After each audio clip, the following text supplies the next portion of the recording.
어제 나온 공시들을 보겠는데요. 몇 가지 실적 공시를 우선 볼 텐데, 오늘 말씀드리는 이 회사들의 공통점이 있어요. 원티드랩, HK이노엔, 카카오페이까지 3개 회사의 실적은, 그러니까 실적보다는 공통점이 상장한 지 다 1년 안쪽에 있는 회사들이에요. 작년 하반기부터 상장한 한 회사들인데, 자, 보시면 원티드랩 그리고 HK이노엔 두 회사는 실적이 좋아졌어요. 제가 작년보다라고 썼죠. 작년, 그러니까 2분기, 올해 2분기 실적이고, 이거 작년이라고 하면 작년 2분기 상장 전의 실적이에요. 상장 전 작년 2분기보다 올해 2분기 실적이 좋아졌고, 그런데 카카오페이는 작년보다 오히려 손실폭이 확대됐습니다. 조금 자세히 한번 볼게요. 화면을 좀 키우겠습니다. 원티드랩. 자, 원티드랩이 지금 이제 이번 실적을 발표했는데, 2분기, 올해 2분기 매출액 138억 원이죠. 그리고 작년을 보겠습니다. 작년 77억 원에서 거의 2배 가까이 올랐어요. 그러니까 80%. 작년에 77억을 해서 올해 2분기에는 138억. 영업이익을 볼까요? 2배 올랐어요. 정확하게. 작년에 19억, 20억에서 올해 39억, 40억이죠. 20억에서 40억 2배 올랐어요. 그래서 100%, 103%. 그러니까 작년 상장 전에 비해서 이렇게 올랐어요. 이게 이런 생각이 이걸 보면서 드는 게, 원티드랩이 보통 우리가 상장 전에 원티드랩이 지난 8월에 이제 코스닥 시장에 상장한 겁니다. 작년 8월 이제 1년 돼 가네요. 1년 돼 가고,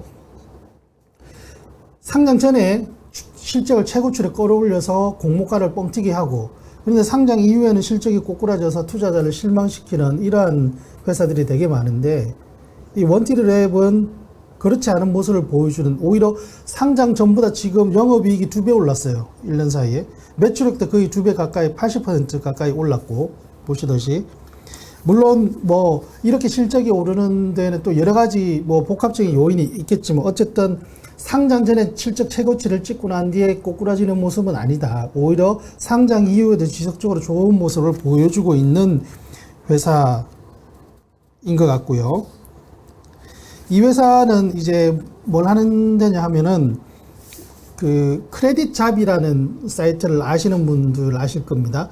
저도 뭐 몇 번 들어가 본 적이 있는데, 각종 기업들에 대한 정보를 제공하는 채널이 있고, 뭐 이게 본업이라기보다는 크레딧 잡도 있고, 기본적으로 인공지능 기술, AI 기술을 활용해서 이제 일자리를 구하는 사람, 구직자, 그리고 인재들을 채용하려고 하는 사람, 회사들을 매칭시켜 주는 겁니다. 그래서 어떻게 보면 인공지능 채용 플랫폼, 뭐 이 회사의 주력 사업이고, 그러한 것들을 통해서 또 정보를 제공해주기 위해서 크레딧 잡이라는 게 있고, 그러니까 전반적으로 이 회사는 그러니까 고용 환경이 좋아질 때 또 그러니까 일자리가 많아진다. 그러니까 어떻게 보면 경기가 좋아지고 일자리가 많아지고 고용이 선순환되는 상황에서 이 회사의 전방 산업인 거죠. 어떻게 고용 시장이 이 회사에게는. 그럴 때 이 회사가 매출이나 이익이 좋아질 것이고, 그리고 또 경기가 꼭 안 좋더라도 이런 채용 시장 자체 내 시장 점유율이 있을 거 아닙니까? 이 점유율을 이런 뭐 기술적으로 좀 커버해 나간다면 또 어떤 경기 상황과 무관하게 어느 정도의 그런 실적을 올릴 수 있을 것이고, 뭐 그런 회사이고, 이 회사와 관련해서 하나 그냥 제가 공모주들을 볼 때 보는 관점 중에 하나를 좀 말씀드리면, 지금 보시는 화면은 원티드랩이 작년에 상장할 때 증권신고서를 낸 건데요. 증권신고서에 이런 내용들이 담겨 있죠. 상장 이후에 언제까지 락업을 걸 것이냐. 그러니까 매각을 하지 않을 것이냐. 지분 매각을.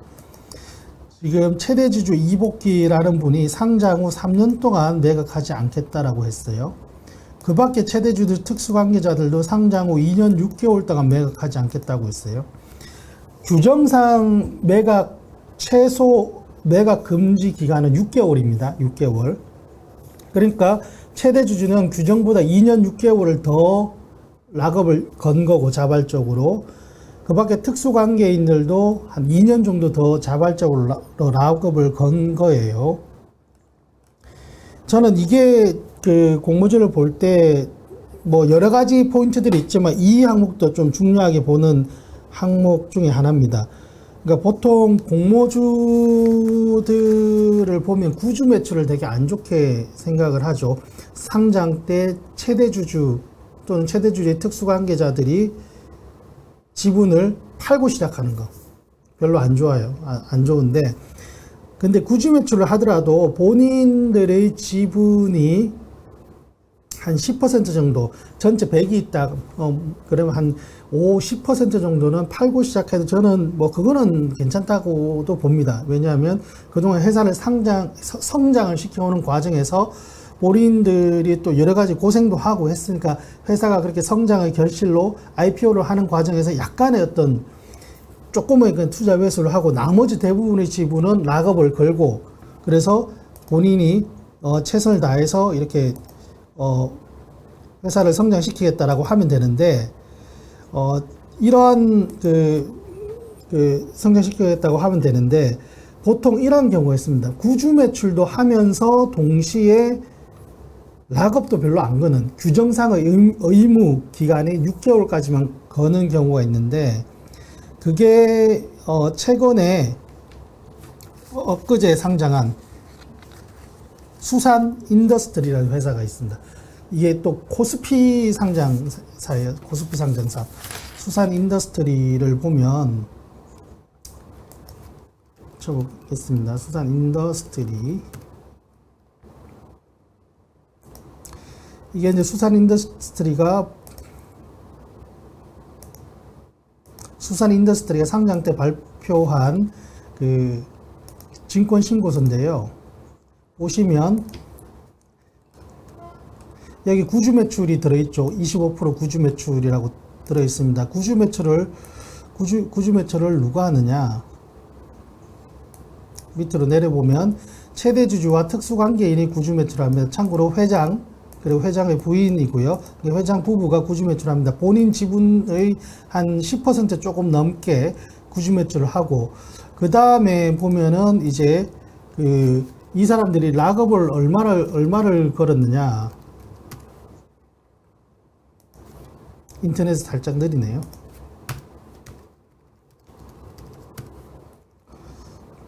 락업을 얼마를 걸었느냐 보면은 6개월을 락업을 걸었죠. 상장 과정에서 구주 매출로 본인들 지분 한 10% 털어내는 거는 뭐 오케이 뭐 그렇다 치고 그런데 그러면 상장 이후에는 락업을 좀 더 길게 규정상에 여기 보시면 유가증권 상장 규정에 따라 6개월간 매각이 제한됩니다. 그렇죠. 규정은 6개월인데 딱 6개월만 거는 거예요.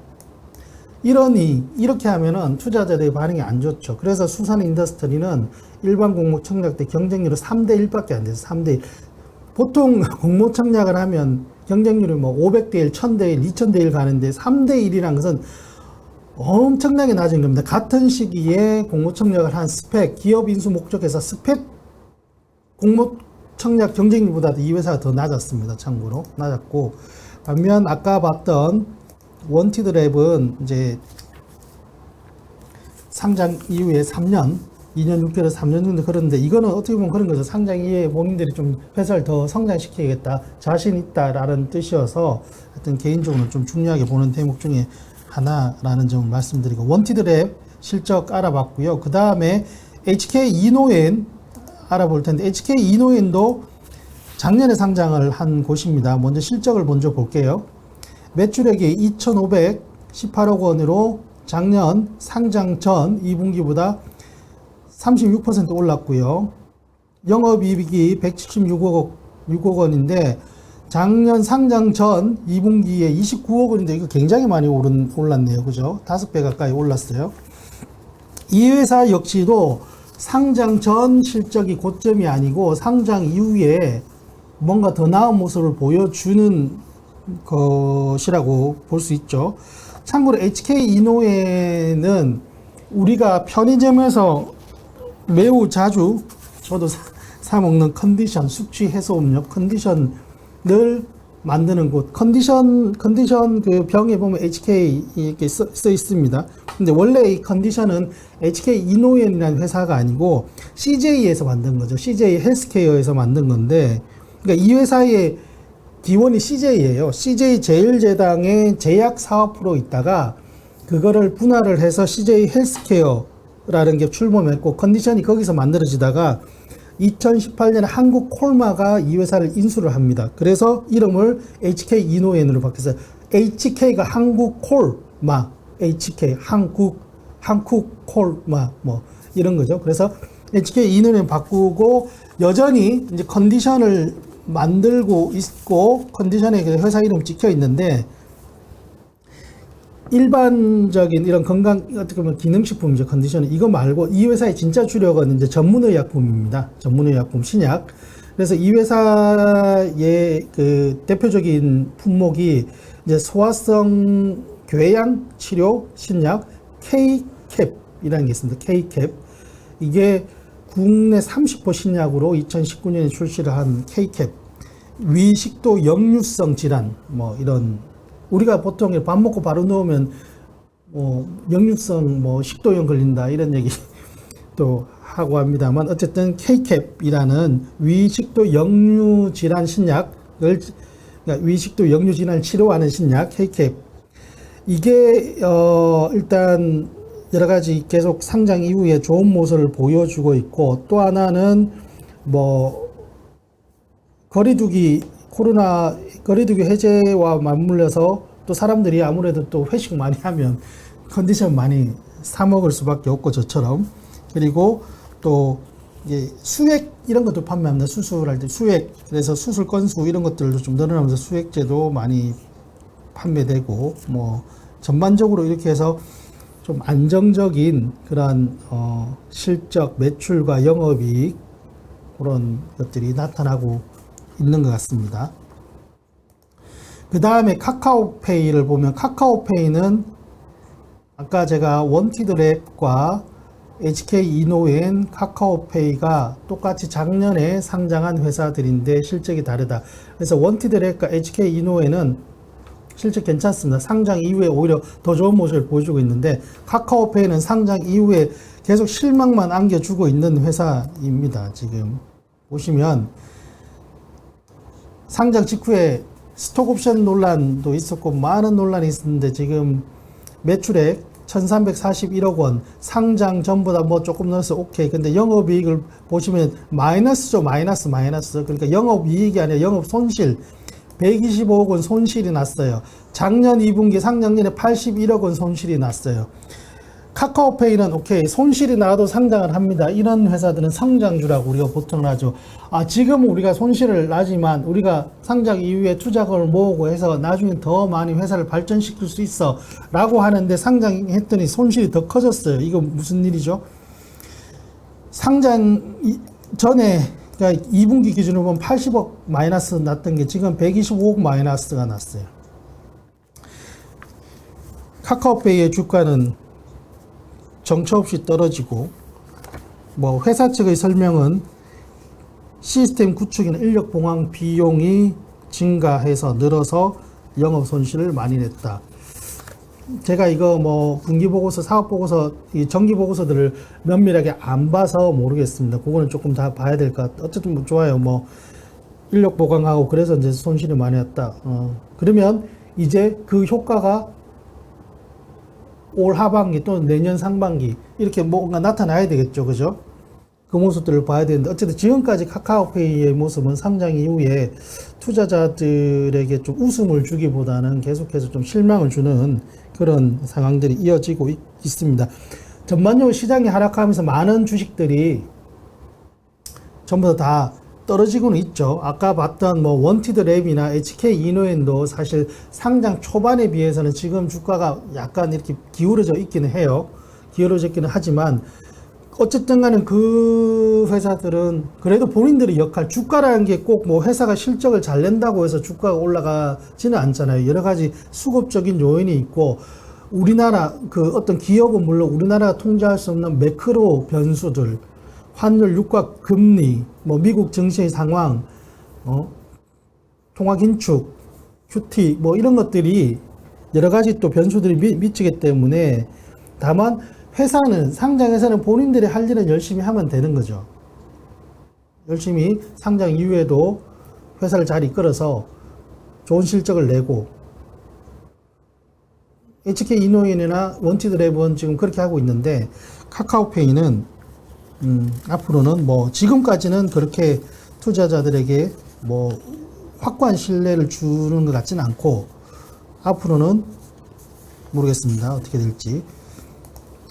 잘하겠죠. 그 하나투어를 마지막으로 하나투어는 영업 손실이 났는데 이것도 좀 적자가 지속됐어요. 하나투어 그래서 최근에 유상증자도 하고 했죠. 그래서 하나투어는 아직까지 또 여전히 뭐 이런 회사들은 해외에 많이 여행객들을 보내야지 뭐 매출도 그렇고 또 특히 이익이 많아지는데 마진율이 근데 계속해서 영업 적자 폭이 조금 더 커졌네요. 작년보다 조금 더 커졌네요. 이거는 세부적인 내용을 저는 못 봤지만 조금 커졌습니다. 근데 뭐 최근에 또 이제 유상증자도 하고 했기 때문에 회복세가 어떻게 나타날지 아직까지는 사실 그 어제 그저께 제가 호텔신라 말씀을 한번 들었었죠. 호텔신라가 면세점과 호텔 부분이 있는데 전통적으로 면세점이 9, 호텔이 10, 면세점이 90%,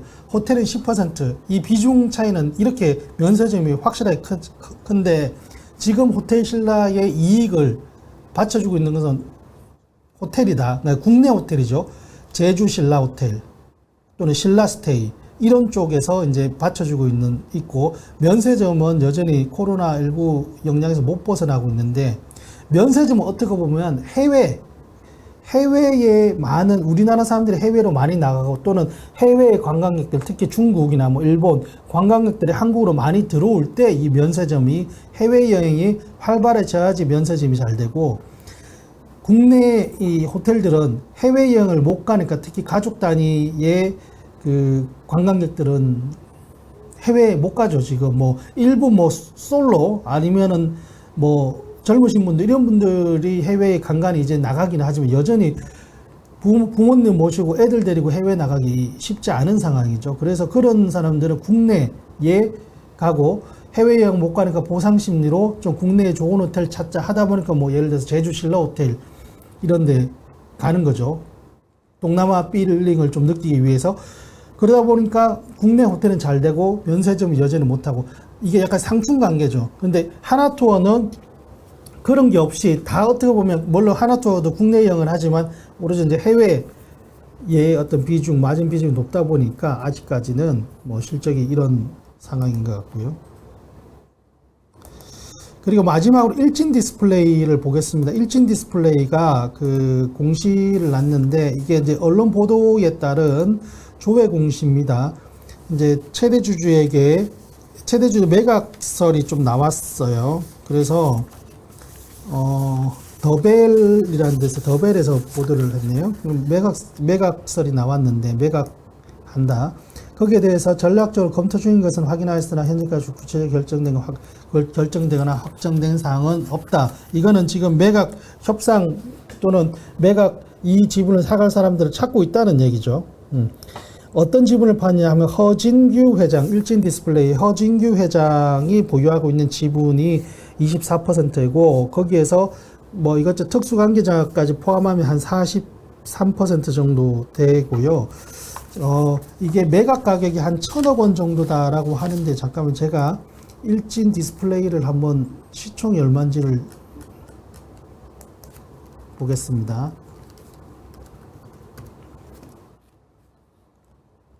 시총이 1,000억이네요. 일진 디스플레이가 시총이 1,000억인데 최대 주주 지분을 한 1,000억 정도로 생각하고 있다라고 하는 것은 그러니까 최대 주주 지분이 아까 특수관계인까지 포함하면 43%니까 그러니까 경영권 프리미엄 한 100% 준다는 거죠. 그러니까 최대 매각 대상 지분의 가치가 시총이 1,000억, 매각 대상 지분이 한 43% 되니까 430억 정도인데 매각 거기에 그걸 한 1,000억 정도에 팔려고 생각한다라고 하면은 프리미엄 한 2배 붙인다는 얘기 있고,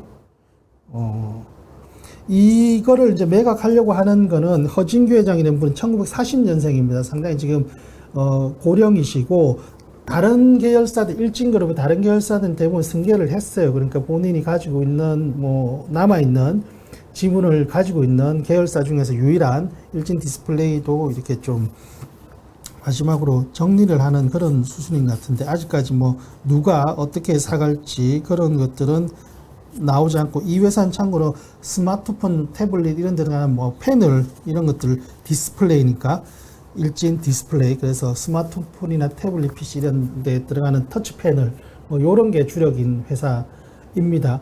이 회사 이런 어떤 사업 분야 자체의 기술력 이런 건 잘 모르겠어요. 이 회사에 대해서 면밀하게 본 건 아니어서. 다만 시장 자체는 계속 우리가 스마트폰 안 쓸 건 아니니까 계속 시장이 있고 성장하는 시장이다 보니까 조만간 어떤 매각과 관련한 좀 추가적인 내용들이 업데이트 되지 않을까 하는 생각이 듭니다. 예, 오늘의 8월 3일 라이브 방송은 여기서 마치겠고요. 제가 내일은 라이브 방송을 하지 못합니다. 다른 일정이 좀 있어서요. 라이브 방송을 못하고, 그래서 저희가 라이브 방송 매주 월요일부터 목요일까지 하는데 내일 못하니까 라이브는 다음 주 월요일 날 다시 찾아뵙도록 하고요. 주말에는 공모주 달력 영상이 업로드 됩니다. 이번 주 공모주 달력 영상에는 아마 소카와 관련된 차량 공유 업체 소카와 관련된 얘기를 조금 자세하게 다루려고 합니다. 소카가 청약을 앞두고 있기 때문에. 예, 오늘도 또 긴 시간 시청해 주셔서 감사하고요. 오늘 하루도 비는 오지만 즐겁게 보내시길 바랍니다. 감사합니다.